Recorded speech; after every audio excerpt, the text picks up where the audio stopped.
My dad told me to leave the house because my half-sister has no place to live, so if I don't leave, he will lose his new wife. I never thought my own father would choose someone else over me. But the day he looked me in the eye and said, "You need to leave so she can stay," I realized family isn't always forever. I packed my bags, knowing that if I stayed, he would lose his wife. And he was willing to let me go without a second thought. When my dad introduced me to his new wife, Lisa, I was polite. I wanted him to be happy. But from the beginning, she treated me like I did not belong. She made small negative comments about me.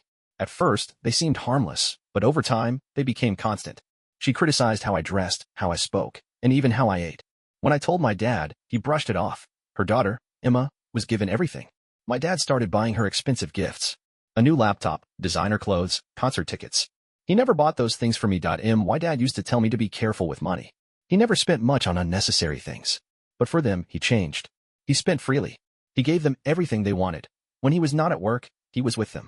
If I asked to spend time with him, he made excuses. When we ate together, they talked to each other and ignored me. I was there, but I was not part of the family. Lisa controlled everything. She decided where they went, what they did, and how my dad spent his money. My dad never argued. He agreed with everything she said. He was afraid of upsetting her. I saw what was happening. He was afraid to lose them. Lisa knew this. She used it to get what she wanted. It became clear that my dad was afraid of losing his new family. He did everything to keep Lisa happy. He was careful with his words, always making sure not to upset her. If she was in a bad mood, he tried to fix it immediately. If Emma wanted something, he got it for her. This was not how he used to be. When I was younger, he had rules. He believed in working hard and not wasting money. He used to tell me that life was not about getting everything you wanted. But now, he was doing the opposite.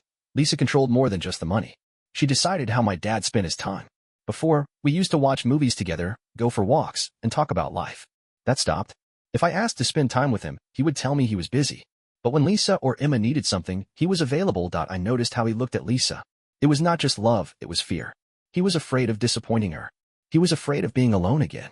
My mom had left him years ago, and I think he believed that if he lost Lisa, he would not find anyone else. Lisa knew this.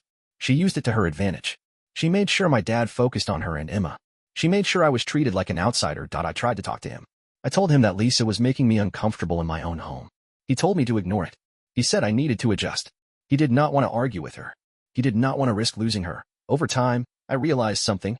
I was no longer his priority. Lisa and Emma came first. No matter what they did, he would choose them. And then, one day, Lisa made her next move. Before Lisa, it was just me and my dad. My mom had left years ago.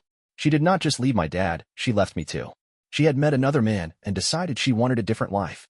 My dad tried to convince her to stay, but she was already gone in her mind. One day, she packed her things and walked out.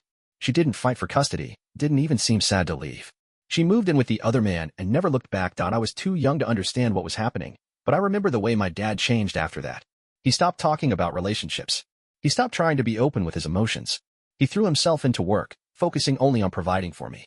He had always been strict, but after my mom left, it got worse. He hated wasting money, always telling me that we had to be responsible, that nothing in life came easy. He rarely showed affection, but I knew he cared. He was just scared. For years, he didn't date. If people asked about my mom, he would say it didn't matter anymore. But I could tell that it did. She had hurt him in a way he never recovered from. He didn't want to risk it happening again. He convinced himself that love was dangerous, that if you let someone in, they would eventually leave. Then he met Lisa. From the beginning, she was different. She was confident, loud, and full of opinions. She made herself at home in our lives faster than I expected. My dad changed overnight. Suddenly, he was spending money on things he used to say were unnecessary. He started dressing differently, acting more relaxed, laughing at jokes that weren't funny. He let Lisa take control of things.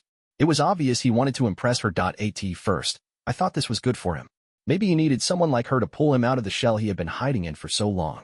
But I quickly realized it wasn't about love. It was about fear. My dad was afraid of being alone again. Lisa picked up on this immediately. She saw his fear and used it against him. She would talk about how men needed to take care of their families, how a real man provides without complaining. She would bring up stories of her friends whose husbands didn't do enough and how those marriages didn't last. She made sure my dad understood that if he wanted to keep her, he had to give her everything she wanted. It worked. My dad became someone I barely recognized. He let Lisa and Emma have full control over his time, his money, and his decisions. He never stood up for himself. He never argued.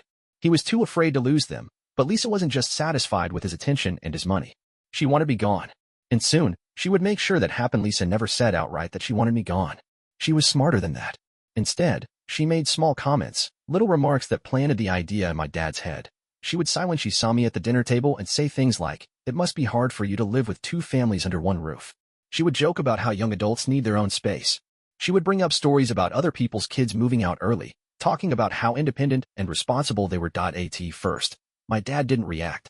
But over time, I saw how her words got to him. He started asking me about my future plans more often.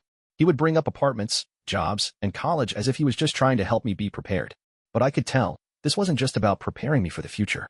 This was about getting me out of the house. Lisa's behavior toward me became worse. She would criticize everything I did. If I left a plate in the sink, she would complain that I didn't respect her home. If I watched TV in the living room, she would sigh loudly and say she was trying to relax. If I was in my room too much, she would ask if I had anything productive to do. Emma followed her lead. She started treating me like a guest instead of someone who had lived in this house my whole life. She would take my things without asking and roll her eyes when I got annoyed. She acted like I was in her way.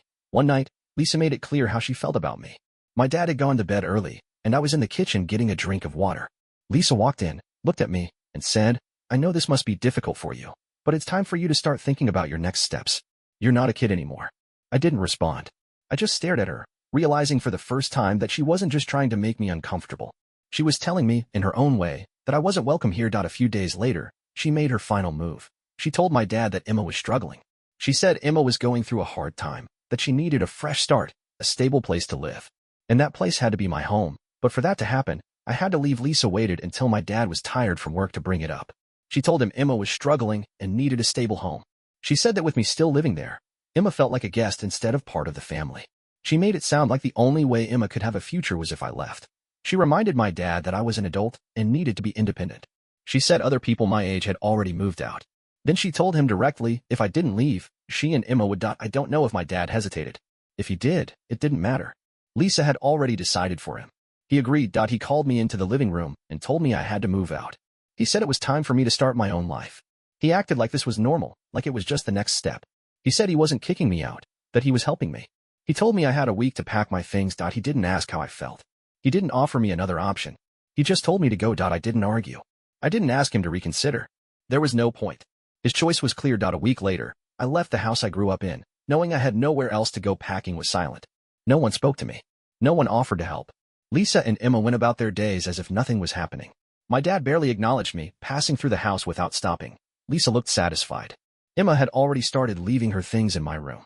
My presence was being erased before I had even left. My dad avoided me completely. He stayed late at work, kept conversations short, and never asked if I had found a place to go. The man who once told me that family sticks together now couldn't even look at me. On my last night, I sat in my empty room, waiting. There was no knock on my door, no sign that he cared. Just silence. The next morning, I walked out with my bags. My dad was home. He didn't say anything. He didn't ask where I was going. He didn't even watch me leave. I went to my grandmother's house. She let me in without a word, as if this had been inevitable. My dad never called. Lisa and Emma took over the house completely. My room became Emma's, my name forgotten. My dad had made his choice, and it wasn't meet my grandmother's house. Everything felt different. It was quieter, smaller, but at least I wasn't surrounded by people who wanted me gone. She never asked for details. She didn't need to.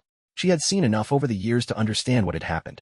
The first few days, I kept expecting my dad to call. Not to apologize.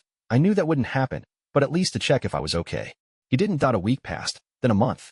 Nothing. It wasn't just silence. It was complete disinterest. He had moved on. His life had adjusted without me, as if I had never been there at all. Through distant relatives, I learned that Emma had settled into my old room immediately. My dad had taken her shopping for new furniture, something he had never done for me. Lisa was happy. She had gotten exactly what she wanted. I still had some of my things in that house. Important stuff I hadn't been able to pack in time. When I texted my dad about picking them up, his response was short. He told me Lisa had already gone through my room and put my things in a box. He didn't say when I could come by. He didn't ask if I needed anything else. I had to pick up my own belongings like I was retrieving lost luggage. When I got there, Lisa handed me a taped-up box at the door. My dad wasn't even home. He hadn't stayed to see me, hadn't cared enough to face me. Inside the box, I found broken picture frames, missing items, and a few things that weren't even mine. It wasn't just carelessness, it was disrespect. That was the moment I understood. He hadn't just chosen Lisa and Emma. He had erased me from his life. I stopped trying after that. No more texts, no more checking for missed calls.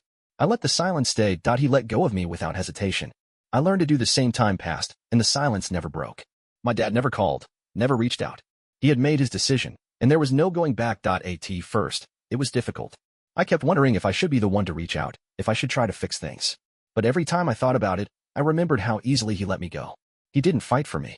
He didn't even hesitate. I focused on moving forward. I found a job, saved money, and started planning for my own place. My grandmother never treated me like a burden. She never acted like I was in the way.